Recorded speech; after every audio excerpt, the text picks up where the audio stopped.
हरे भरे पहाड़ों के बीच बसा था इशपुर गांव। हेर भर पहाड़ों के बीच बसा था इशपुर गांव। इट्स सन डैपल्ड लेन्स गूंजते थे हंसी की आवाज से, गूंजते थे हंसी की आवाज से। हवा में कहानियां घुलती थीं एक जादुई झरने की जो जंगल में कहीं छुपा था। हवा में कहानियां घुलती थी एक जादुई झरने की जो जंगल में कहीं छुपा था। कहानियों में कहते थे कि ये झरना सच्चे दिल वालों की मुरादें पूरी करता था। राधा और सूरज, दो नटखट बच्चे, इस झरने को ढूंढने का सपना देखा करते थे। राधा, जिसकी आंखें सुबह के तारे जैसी चमकदार थीं, बहुत ही निडर थी। जिसकी आंखें सुबह के तारे जैसी चमकदार थी, बहुत ही निडर थी।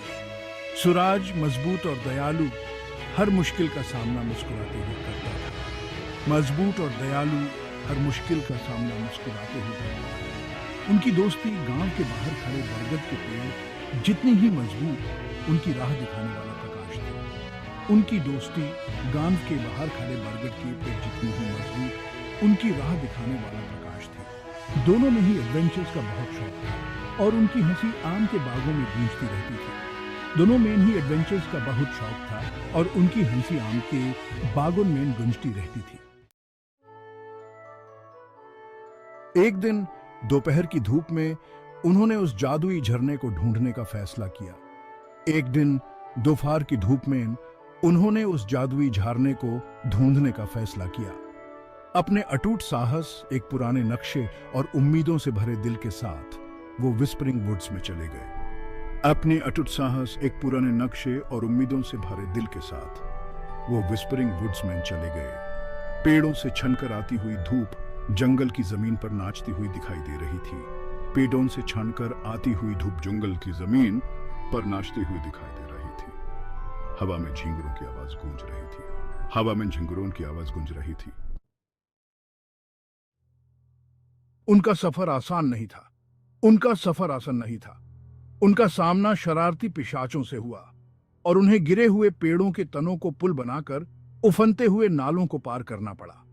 उनका सामना शरारती पिशाचों से हुआ और उन्हें गिरे हुए पेड़ों के टनन को पुल बनाकर उफानते हुए नालों को पार करना पड़ा। राधा की तेज सोच की वजह से वो काई से ढके पत्थरों पर लिखे हुए क्लूज को समझ पाए। राधा की तेज सोच की वजह से वो काई से ढके पत्थरों पर लिखे हुए क्लूज को समझ पाए। सूरज की ताकत तब काम आई जब उन्हें रास्ते में पड़े हुए बड़े बड़े पत्थरों को हटाना पड़ा। सूरज की ताकत तब काम आई जब उन्हें रास्ते में पड़े हुए बड़े बड़े पत्थरों को हटाना पड़ा। आखिरकार वो एक ऐसी जगह पहुंचे जहां एक अजीब सी रोशनी थी। आखिरकार वो एक ऐसी जगह पहुंचे जहां एक अजीब सी रोशनी थी। एक विशाल झरना चट्टान से नीचे गिर रहा था और उसका पानी हजारों हीरों की तरह चमक रहा था। एक विशाल झरना चट्टान से नीचे गिर रहा था और उसका पानी हजारों हीरों की तरह चमक रहा था। लेकिन झरने की रक्षा कर रहा था एक बहुत सुंदर बात करने वाला तोता, जिसके पंख कई रंगों के थे।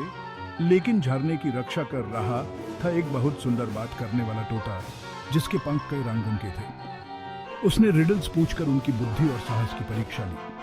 उसने रिडल्स पूछकर उनकी बुद्धि और साहस की परीक्षा ली।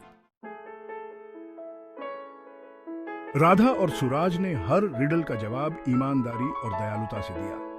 राधा और सूरज ने हर रिडल का जवाब ईमानदारी और दयालुता से दिया। तोता उनके सच्चे दिल से बहुत प्रभावित हुआ और उसने उन्हें योग्य घोषित कर दिया। तोता उनके सच्चे दिल से बहुत प्रभावित हुआ और उसने उन्हें योग्य घोषित कर दिया। जैसे ही वो करीब गए, झरना जादू से भर गया और उसकी फुहारों ने उन्हें अपनी आगोश में ले लिया। जैसे ही वो करीब गए, झरना जादू से भर गया और उसकी फुहारों ने उन्हें अपनी आगोश में ले लिया।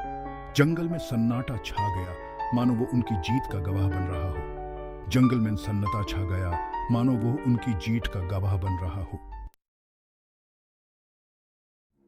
उनके दिल खुशी से भर गए और राधा और सूरज ने आंखें बंद करके अपनी अपनी मुराद मांगी।